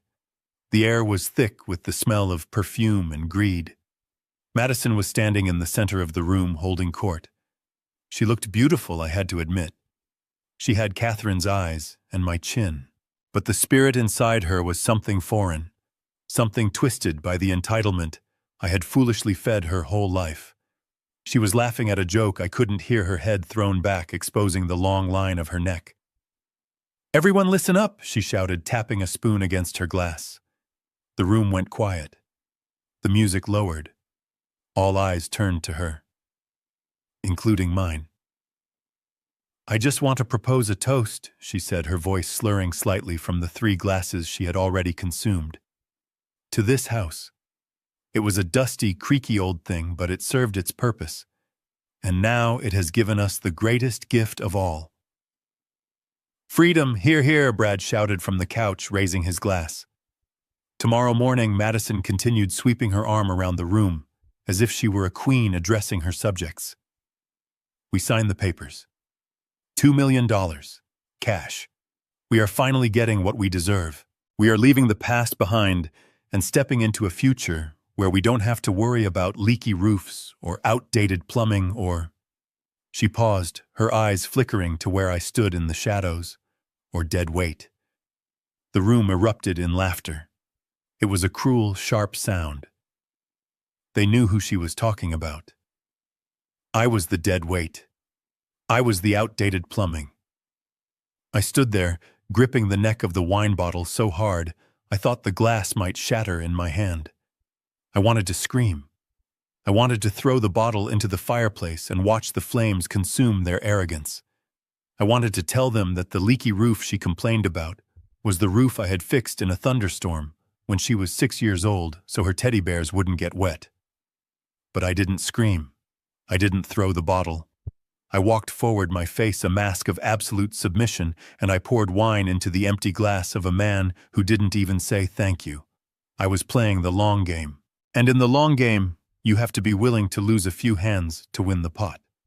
I retreated back to the kitchen. The noise of the party was a dull roar through the swinging door. I leaned against the cold granite counter, the counter where Catherine used to roll out cookie dough on Sundays. I pulled my phone from my pocket. The screen was the only light in the dark corner where I stood. I opened my messages. I found Bennett's name. My thumb hovered over the keyboard. I could hear Brad's voice rising above the others in the other room, bragging about the trip to Europe they were planning, about the new cars they were going to buy. They were spending the money before the ink was even wet. They were so sure of themselves. They were so confident that the old man was defeated, that the laws of gravity didn't apply to them. I typed 3 words, 6 a.m., initiate. I pressed send. The message swooshed away, a digital arrow flying into the night, aiming for the heart of their scheme. I put the phone back in my pocket and felt a strange sense of peace. It was done. The mechanism was armed. The timer was ticking down. The party dragged on for hours. I watched them get drunker. I watched them get sloppier. I saw the way Brad looked at Madison, not with love, but with the hungry eyes of an addict looking at his supplier. He didn't love her. He loved the lifeline she was handing him. And tomorrow, when I cut that lifeline, I wondered if he would stick around to watch her drown. By 1 a.m, the last guests had stumbled out to their Ubers. The house was a wreck. Empty bottles littered the tables like fallen soldiers. Stains of red wine marred the white carpet stains that Madison would have screamed about yesterday, but tonight she didn't care. She had $2 million coming in the morning. She could buy a new carpet. She could buy a new house. I was in the hallway picking up a shattered glass when Brad came out of the bathroom. He was swaying. His tie was undone, hanging loose around his neck like a noose. He saw me on my knees picking up the shards. He stopped. He looked down at me. A sneer curled his lip. He looked like a man who had conquered the world and found it boring. "You missed a spot, old man," he muttered, kicking at a piece of glass near my hand. I picked it up carefully, placing it on the tray. I didn't look up. "Go to bed, Brad," I said quietly. "You have a big day tomorrow." You are damn right I do, he said, leaning against the wall to steady himself. Tomorrow I become a rich man. And you become a memory. He pushed himself off the wall and stumbled toward me. He stopped right in front of me, looming over my kneeling form. Listen to me, Harrison, he hissed, his breath smelling of stale champagne and malice. Once we sign those papers tomorrow, I don't want to see your face again. You take your truck, you take your pathetic clothes, and you get back to that Roach Motel. If I see you on this property after noon, I will have you arrested. Do you hear me? You are done. He drew his foot back and kicked me. It wasn't a hard kick, just a lazy, disrespectful shove of his shoe against my shin. But the intent was clear. He was kicking a dog. He was kicking the trash. I took the hit. I didn't flinch. I didn't cry out. I slowly stood up, holding the tray of broken glass. I looked him in the eye. My eyes were level with his now. He blinked, surprised by the sudden lack of fear in my gaze. He expected me to cower. He expected the beaten dog to whimper. But the dog wasn't beaten. The dog was just waiting for the command to bite. I smiled. It was a small, tight smile that didn't reach my eyes. You are right, Brad, I said softly. Tomorrow is going to be a day to remember. And don't worry. By noon, one of us will definitely be gone from this property forever. Brad laughed, a wet, sloppy sound. Yeah. You. Now get out of my sight. You smell like failure. He turned and staggered up the stairs, laughing to himself. I watched him go. I watched him disappear into the master bedroom, the room that used to be mine. I turned off the lights in the hallway. The house plunged into darkness. Outside, the red line I had painted around the foundation was invisible in the night, but I could feel it. I could feel it glowing like a laser beam cutting through the dark, waiting for the sun to rise and reveal the trap. I went out to the potting shed. I didn't sleep. I sat on my bucket listening to the silence, waiting for the dawn. The celebration was over. The hangover was about to begin, and I was going to be the one serving it ice cold. I didn't sleep that night. I spent the hours in the potting shed, shaving with cold water, and putting on the suit Bennett had brought me. It was one of his old ones, a charcoal gray wool, that was slightly too big in the shoulders, but it was clean and it smelled of authority. I tied the tie with steady hands. The man in the small cracked mirror wasn't a victim anymore. He was the executioner. At 8:55, I saw Bennett's vintage Jaguar pull up to the curb. He stepped out carrying a leather briefcase that looked like it had survived a war. He nodded at me. It was time. We walked up the driveway together. Through the living room window, I could see them. Madison Brad, the real estate agent, and Mr. Sterling, the buyer. They were sitting around the dining room table. There was a bottle of champagne chilling in a silver bucket. They were smiling. They were about to sign their lives away. I didn't knock. I opened the front door and walked in. The conversation inside stopped instantly. The silence was absolute. Madison's smile froze on her face. Brad looked up, his eyes widening in shock and then narrowing in anger. "What are you doing here?" Brad shouted, standing up so fast his chair scraped loudly against the floor. "I told you to stay in the shed until we were done. Get out!" Mr. Sterling looked confused. He looked from me to Brad. "Who is this? This is just the gardener," Madison said quickly, her voice high and frantic. "He is a bit senile. Dad, please go back outside. We are in the middle of a meeting." I didn't move. I walked to the head of the table. Bennett followed me, his face a mask of professional boredom. "I am not the gardener," I said, my voice calm, filling the room. "And I am not leaving, because you can't sell something that doesn't belong to you." "Excuse me," Mr. Sterling asked, putting his pen down. "What is he talking about?" "He is crazy," Brad yelled, coming around the table toward me. "He is my father-in-law. He has dementia. I am calling the police right now." "Sit down, Brad," Bennett said. His voice wasn't loud, but it had the weight of 50 years of courtroom battles. Unless you want to be arrested for fraud in front of these witnesses, I suggest you sit down and listen. Brad stopped. He looked at Bennett, then at the briefcase. Uncertainty flickered in his eyes. He sat down. Bennett walked to the table. He didn't say a word. He simply opened his briefcase and took out a large rolled-up document. He unrolled it on the table right on top of the closing papers. It was the original survey map from 2004. He then placed a thick, yellowed contract next to it. The ground lease agreement. "What is this?" Madison asked, her voice trembling. "This," Bennett said, pointing to the map, "is a survey of the land you are sitting on. And this contract is the reason you are all about to have a very bad day." He looked at Sterling. "Mr. Sterling, my name is Arthur Bennett. I represent Harrison Engineering Holdings, LLC. My client, Mr. Gallagher here, is the sole owner of this land. All of it. From the street to the back fence." Madison laughed. It was a nervous, hysterical sound. "That is a lie. We have the deed. We have the title to the house." "You do," Bennett agreed. "You have the deed to the structure, the house, the bricks, the wood, but you do not own the land beneath it." He tapped the contract. 20 years ago, Mr. Gallagher severed the title. He kept the land and leased the usage rights to the homeowner. It is a ground lease, and like all leases, it has rules. He flipped the page to the section circled in red. Clause 4B, Bennett read aloud.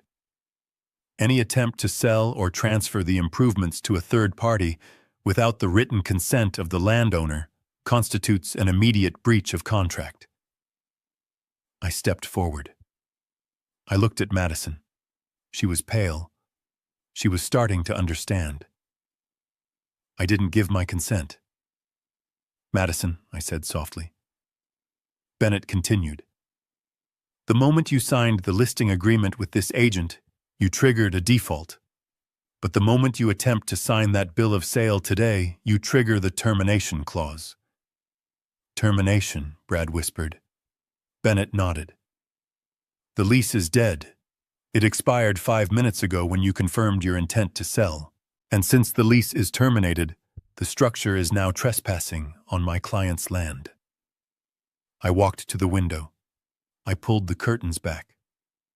The bright red line I had painted yesterday was glowing in the morning sun.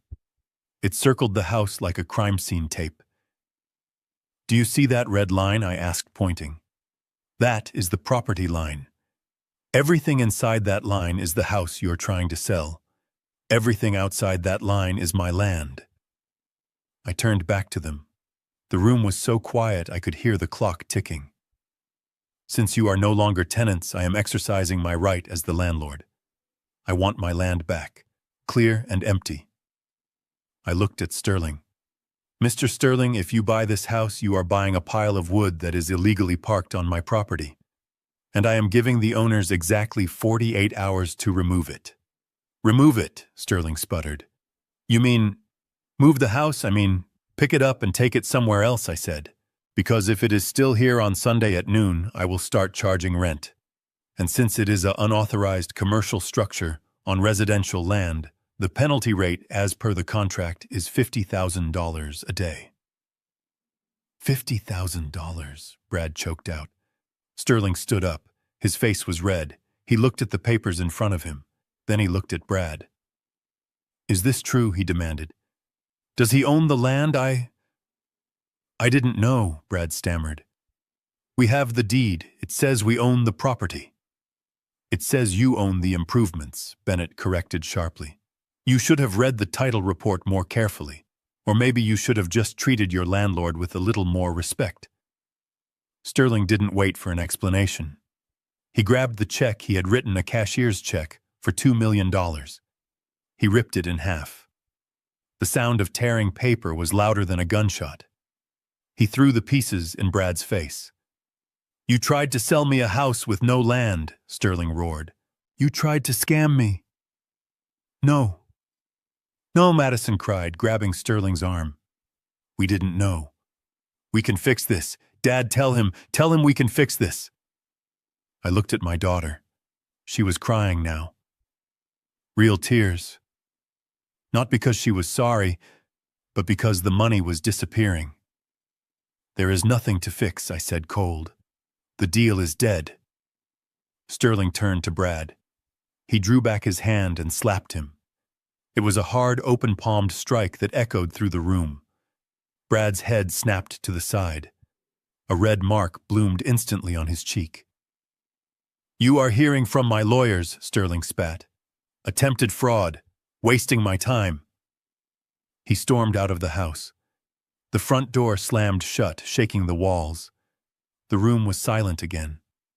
But the air was heavy with the wreckage of their dreams. Brad sat in his chair holding his cheek, looking at the torn check on the table. Madison was sobbing into her hands. Bennett closed his briefcase. The click of the latches was final. Well, he said, my work here is done. Harrison. I will be in the car. He walked out, leaving me alone with them. I looked at the champagne bucket. The ice was melting. The celebration was over before it began. Madison looked up at me. Her mascara was running down her face. She looked like a child again. A child who had broken something she couldn't fix. Dad, she whispered. Why? Why would you do this? I walked over to the table. I picked up the pen they were going to use to sign the papers. I turned it over in my fingers. You asked me why I painted the line, I said. I told you it was to mark the edge. You just didn't realize I was marking the edge of my tolerance. You ruined us, Brad whispered, staring at the table. We owe money. Real money. If we don't pay by Monday... That sounds like a tenant problem, I said. Not a landlord problem. Madison stood up. She screamed. It was a raw, primal sound of panic. Dad, you don't understand. They will kill us, the people Brad owes. They aren't banks. You have to help us. You have to give us the land. I looked at her. I remembered the day she was born. I remembered holding her and promising to protect her from the world. But I realized now that the only way to protect her was to let her face the consequences of her own actions. I can't give you the land, Madison, I said. It belongs to the company, and the company has strict rules about leasing to people who evict their fathers. I turned to walk away. Dad, she screamed again. You are killing me. You are killing your own daughter. I stopped at the door. I didn't turn around. No, Madison. I am just teaching you the one thing I forgot to teach you when you were a child. What? She sobbed. That you never tear down the foundation that holds you up, I said. I opened the door and walked out into the sunshine. Behind me, I heard the sound of glass shattering. Madison had thrown the champagne bottle against the wall. It didn't matter. It wasn't my wall anymore. It was just a structure on my land. And their time was ticking. Tick-tock. 48 hours. I got into Bennett's car. He looked at me and smiled. Did you tell them about the eviction notice, he asked. I saved that for Monday, I said. Let them have the weekend to pack. We drove away, leaving the red line glowing in the distance. The war was over, and the good guys had won. We watched from the curb as Mr. Sterling's car disappeared around the corner. The silence he left behind was heavy, but it didn't last long. In the distance, the wail of sirens began to rise, a sharp, piercing sound that cut through the morning air. I saw Brad freeze. He knew that sound. He knew what it meant. Bennett hadn't just uncovered a land lease violation. In his digging, he had found the fraudulent loan applications Brad had filed, the forged signatures on the crypto accounts, and the Ponzi scheme he had been running to keep his gambling addiction afloat. Bennett had made a phone call to the district attorney before we even walked into the house. 2 police cruisers screeched into the driveway, blocking Madison's SUV. Officers stepped out, their hands resting on their holsters. They didn't knock. They walked straight up the path, stepping over the red line I had painted, and entered the open front door. I walked back toward the porch. I needed to see this. I needed to see the end of the infection that had almost killed my family. Inside, chaos had erupted. Brad was being pressed against the wall by 2 officers. He was screaming, his face twisted into a mask of pure cowardice. It wasn't me, he yelled, spit flying from his mouth. It was her, it was Madison. She is the one who wanted to sell. She signed the papers. I am just the husband. I didn't know anything. I looked at Madison. She was standing in the middle of the living room, watching the man she had married, the man she had betrayed her father for. Throw her to the wolves without a second thought. She looked small. She looked broken. The arrogance that had defined her for years evaporated, leaving behind a terrified child. The officers dragged Brad out. As he passed me, he didn't look at me with anger anymore. He looked at me with fear. He knew that I wasn't the old man he could push around. I was the wall he had crashed into. They shoved him into the back of the cruiser. The doors slammed shut, sealing his fate. The sirens chirped, and then they were gone, taking the noise and the malice with them. I stood on the porch, leaning against the railing. The house was quiet again. The red paint on the lawn seemed to pulse in the sunlight.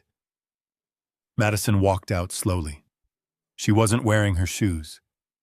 She stood on the cold slate of the porch, wrapping her arms around herself as if she were freezing. She looked at the empty driveway where her husband had just been taken away. Then she looked at me. Her eyes were red. Her makeup was ruined. She took a step toward me, and then her knees gave way. She collapsed onto the hard stone, burying her face in her hands. "Dad." She sobbed, her voice muffled and shaking. "Please, you have to help me. They are going to take everything. The car, the bank accounts. Everything is in his name, too. I have nowhere to go." I looked down at her. I waited for the pang of guilt. I waited for the fatherly instinct to rush in, to scoop her up, to tell her that I would fix it, that I would write a check and make the bad world go away. But it didn't come. Instead, I felt a deep, profound sadness. Not for me, but for her. I had spent her entire life shielding her from consequences. When she forgot her homework, I drove it to school. When she overspent on her credit card, I paid the bill. When she chose a man who was clearly wrong for her, I paid for the wedding. I had thought I was loving her, but I wasn't. I was crippling her. I had raised a bonsai tree, clipping her roots so she could never grow strong enough to stand on her own. I reached into the inside pocket of my suit jacket. I pulled out a plain white envelope. I had prepared it last night in the potting shed, writing the address by the light of my phone. "Madison," I said. My voice was calm, steady, like the earth beneath my feet. She looked up, hope flickering in her eyes. She saw the envelope. She thought it was a check. She thought it was money. She reached for it with trembling hands. "Thank you, Daddy," she whispered. "I knew you wouldn't leave me. I knew you loved me." I handed her the envelope. She tore it open, her fingers fumbling in her haste. She pulled out the papers inside. Her face fell. It wasn't a check. It wasn't cash. It was a brochure for a rehabilitation center in Vermont that specialized in shopping addiction and narcissistic behavioral therapy. Clipped to it was a single sheet of paper, an employment application for a receptionist position at Mike's Auto Body Shop, a garage owned by an old friend of mine. It was minimum wage, hard work, honest work. "What is this?" she asked, her voice trembling with confusion. "This is my offer," I said. "I don't understand," she cried. "I need money, Dad. I need a lawyer. I need a place to stay." I shook my head. "You had a place to stay. You had a home. You chose to treat it like a commodity. You chose to treat me like an obstacle." I pointed to the red line on the lawn. "That line is real, Madison. You crossed it. You can't come back across it just because it started raining." I stepped closer to her. I wanted her to hear this. I wanted her to remember this moment for the rest of her life. I am not giving you money, I said, because money is what made you sick. I am giving you a chance to go to that center and figure out why you felt the need to fill the hole in your soul with expensive things. And if you finish that program, Mike is expecting you. He will give you a job. You will answer phones. You will sweep floors. You will learn what $1 actually feels like when you have to sweat for it. She stared at the papers, tears dripping onto the application. But where will I live? She whispered. I don't know, I said. That is for you to figure out. You are 38 years old, Madison. It is time you started living your own life instead of feeding off mine. I turned toward the front door. My hand rested on the brass knob. It felt cold and solid. Dad, she screamed, scrambling to her feet. You can't do this. I am your daughter. You are supposed to take care of me. I stopped. I didn't turn around. I am taking care of you, I said. I am letting you hit the bottom, because the bottom is the only place solid enough to build a foundation on. I opened the door and walked inside. I closed it firmly behind me. I heard her pounding on the wood for a minute, screaming my name. Then the pounding stopped. I heard her footsteps retreating down the driveway. She was gone. I walked through the quiet house. I walked past the spot where the music box had shattered. I would fix the floor later. I went into the kitchen and put a kettle on the stove. I waited for the whistle. I poured a cup of tea, Earl Grey, just the way Catherine used to like it. I walked out the back door to the porch overlooking the garden. The rain had stopped. The clouds were breaking apart, revealing patches of brilliant blue sky. The air smelled of wet grass and fresh paint. I sat down in the rocking chair. I took a sip of the hot tea. It burned my tongue, a sharp grounding sensation. I was alone. The house was empty. My bank accounts were still drained, though Bennett assured me the fraud investigation would eventually recover most of it. My daughter was gone. My son-in-law was in jail. By all accounts, I had lost my family. But as I looked out at the hydrangeas, seeing the droplets of water glistening on their petals like diamonds, I didn't feel lost. I felt light. The weight of the lies, the weight of the disrespect, the weight of trying to buy their love, it was all gone. I had defended my dignity. I had protected the legacy Catherine and I built. I had stood up when the world told me to sit down and die. I took another sip of tea. It tasted like freedom. I was lonely, yes, but I was the master of my own domain.